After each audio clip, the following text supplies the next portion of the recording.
Welcome to the final stage. In this video, we're going to add the rotor blades to finish off the model. We're also going to fix some of the colours that are a little bit off. And we're also going to add the final mates so that the blades and the tail rotor work together properly. Firstly, make sure you got your rotor blade part open. And from within the main assembly, let's go to Insert Components. Let's choose that rotor blade and just place it in the main assembly. We can then mate it in place as usual. So let's select a circular face on the blade and also on the axle that goes through where the blade attaches. Let's make those concentric. And you can lock the rotation as well. And then I'm just going to zoom in. I'm going to select this face and the corresponding face on the blade, and I'm going to make those coincident. Then we want to add an opposite blade on the other side.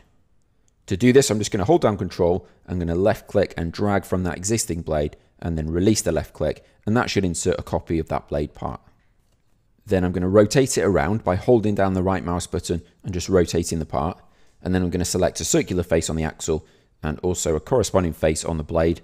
And I'm going to make those concentric. I'm going to lock the rotation, but first you might have to just move it to the correct angle. So I'm going to select two flat faces and just make those parallel. And then I'm going to select the inner face of the blade and the outer face of the hub and make those coincident. So there we have our finished helicopter. We've got all the parts all assembled correctly now. And you should find that you can spin the blades around like this. However, to fully finish, we need to add some mates so that when you turn the main blades, it also turns the tail rotor. We'll do that in just a moment, but before we do, if we look at our model, we can see that the green colours don't quite match up with each other. And that's because I just added these by eyeballing the colour as we went through. I didn't make sure that they were the exact same colour, but now we've got all the parts together, we can see there's a bit of a mismatch. So I'm just going to edit some of those colours.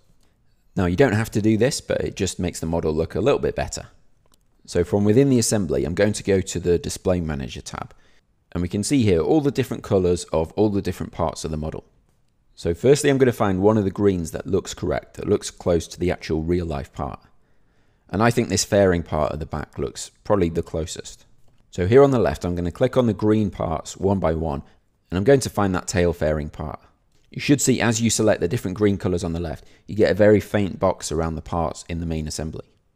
And I can see when I select this one on the left, that is actually the tail fairing on the right. You see it's got that very faint box around it.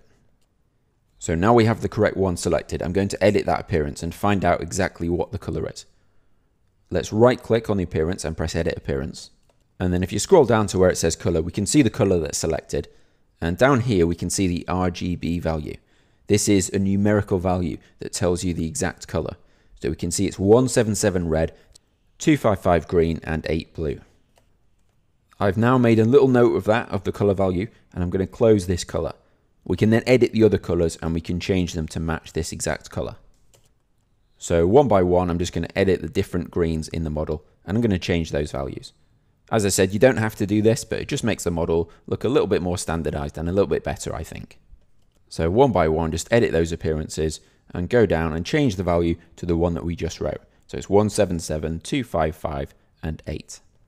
Now this is a little bit tedious and you can see that it probably would have been better if we did it as we went through. But there's only about 4 or 5 of them that need to be changed. And you might find that yours are very close anyway, so you don't need to do this. And when you're done, we should have the same green in all of the parts. We're now going to add the mechanical mate so that the blades and the tail rotor work correctly together. So firstly, we've got the main rotor that moves around, and then we've also got this transmission part that goes along the tail. The first thing we need to do is just line up the gears so they're sort of meshed together properly. So zoom in a bit. It's kind of hard to see, but we want to move the gears around so they're not actually clashing. So there's a small gap between them. So hopefully you can see there, I've moved them around so they're not really overlapping each other, but they're lined up correctly. And it doesn't matter too much if you're a little bit off, it's mainly just for visuals. We can now add the mechanical mates between the two assemblies. To do this, let's go to the Assembly tab and select the Mate tool. Now we need to choose the Mechanical Mate section. So click on this Mechanical tab. If you've got a different version of SolidWorks, your layout might be slightly different here. You might have to scroll down to the bottom and you might find the Mechanical Mates down there. But within the Mechanical Mates, we're looking for a gear mate, which is this one. Select that gear mate, and the first thing we need to do is choose 2 different selections. These are basically 2 different gears. I'm going to make sure I'm in that mate selection box on the left, And we want to choose 2 different circular faces, one on each subassembly. So one on the main rotor blade and one on the transmission. For the first one, I'm going to zoom in. I'm going to choose this bush here, which is on the transmission subassembly. So we've selected that bush, and basically we've selected that whole assembly. Next up, we need to choose another circular face, which is on the rotor blade assembly. So I'm going to zoom in. I'm going to choose this one up here. So we have 2 circular faces selected, one on each subassembly. We now need to set the gear ratio. This determines if we turn the rotor blades once, how many times will the transmission turn around. So if the gear ratio is the same and the rotor blades turn around once, then the transmission will also do 1 revolution. So it will also turn around once. Now if we look at the 2 gears, they're actually the same size. So we do want that 1-to-1 ratio. If say this gear at the back was twice as big, then you might want to have a different ratio, 2-to-1. So here on the left, we can set the ratio. And if you've selected the same selections as me, then you'll probably get this same ratio, 5.7 to 5.7. And this is based on the diameter of the faces that I selected. If you made a different selection, then you might have different numbers in there. So we need to set a 1-to-1 ratio. But actually a 5.7 to 5.7 is a 1-to-1 ratio. As long as those 2 numbers are the same, then it will be a 1-to-1 ratio. So make sure that those 2 numbers are the same. If you selected different faces, then maybe just change it to 1-to-1 and then press OK to add that mate. So let's have a look and see if that works. I'm going to try and spin around the main rotor, and you can see as I turn it, it does actually turn that transmission at the back. And if I zoom out a bit, it's a little bit easier to spin it around. So you can see that is working. However, if you zoom in and you have a look at your gears and you find that one of them seems to be turning the wrong way round. So you see, as I turn this gear, the other one seems to be turning backwards. What we need to do is just reverse the gear mate. If you're still in the mate tool, you can select the mate down here and then just press reverse. If you're not in the mate tool, let's just zoom down to the bottom, expand the mates folder, and then let's edit that gear mate. So let's go all the way to the bottom. It should be the latest one. You can right click on it and you can press reverse, or you can press edit mate. And then from within the property manager, you can click the reverse box here. So I'm going to press reverse and then press OK. And now you should see when you turn the gears, they mesh together properly.